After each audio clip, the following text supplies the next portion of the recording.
Have you ever felt like something was missing? Something like a deeper connection that you're just not seeing for some reason? I'm going to share 5 simple ways to tune into your spirituality so that you feel more aligned with a deeper connection. The first way is to look for signs in your everyday life. Sometimes these can come in whispers or patterns, coincidences, or just something that might stand out to you. So I'd like for you to take a look around the room and just start to notice what is red in that room. And I'll wait a minute. Okay, now close your eyes and tell me what was brown in that room. Probably didn't notice as much that was red versus the brown. And there's a reason for that. And I share this so that you can start to take notice in the things that you really want to start to pay attention to, or that you were even not seeing certain things that you weren't paying attention to before. And when you change that, you put your focus and your attention onto what you want to see. A few other ways are if you start to see recurring numbers, or so there's 111, or if you see 222, or even 2121 or 1212, just a number of patterns. And again, they have to stand out to you because I can see something and not even pay any attention to it. If you set your intention to start to pay attention to notice what is trying to be spoken to you, trying to get you to realize that there's something that wants you to pay attention to things. When stuff starts to happen, most of the time it's in a negative way. It's usually 3 times. If I have noticed in a very short time frame, couple of hours within a day or two, if 3 bad things have happened, I know right then and there that I have to take a moment. I have to realign where I am at. I have to sit down and meditate, even if it's just for a couple of minutes, because I know that if I don't change something, then those patterns will just continue. And I don't want the negativity or the negative things that have started to happen in my life after those 3 things to continue, because it is trying to show me that I need to pay attention to something. Something in my life needs to change. And if I don't start to change just something, if I don't change something, then potentially those negative things are just going to increase in size until I actually stop dead in my tracks and I realize this needs to change. Another thing is if I start to hear things multiple times, it kind of goes back to a pattern. If I'm driving and I hear a song on the radio that kind of is telling me one message, and then all of a sudden I see on a billboard very similar message to that, and I start to have to put it together of what is God trying to tell me? What is the universe trying to tell me? And taking notice of those things is the first step.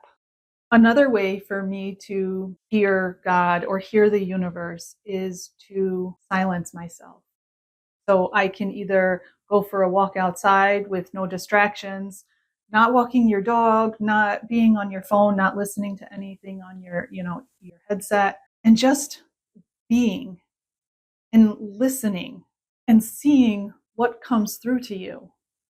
Another way is meditation. Sometimes it is just meditating and being quiet, even for a few moments, to just listen and see what you can hear or sense or feel.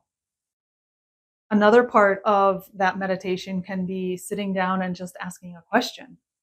What do I need today? What does my heart need? What does love want me to do today? And you can come up with those questions. There are lists of questions that you can get answers to. So if you need an answer to, do I take this job or not? Take some quiet time. Sit down, center yourself, and then ask the question. Or show me what it would be like if I took this job, and show me what it would be like if I didn't take this job. And for me, I'm not so much a visual person. I hear much better than I can see in my mind's eye. So for me, I would say, tell me what would happen if I was to take this job, and tell me what would happen if I didn't take this job. And that's a way for you to hear or see or sense what's going on and to deepen that connection. A third way is to follow your intuition. Sometimes you'll just get a gut feeling about something and you just know that it's not right or it's off. Sometimes you'll walk into a room and you'll just sense like something is wrong here. You don't know where that comes from, but you really should follow it. You should listen to it because it is trying to tell you something. And the more that you listen, the easier it becomes. It is like anything else, it just takes practice. The more you do it, the easier it will become. And if you are trying to build that, because I used to never feel like I had intuition. And so one of the things that I would start to do is just, how did it make me feel? Did it expand me or did it contract? Did I feel open or did I feel closed? Did I automatically hear a yes or a no? Don't shut those things out, because that is God's way or the universe's way of trying to tell you something. And the more that you push it away, the harder it's going to be to get back. And the next way to start to build your spirituality is by having like-minded people around you.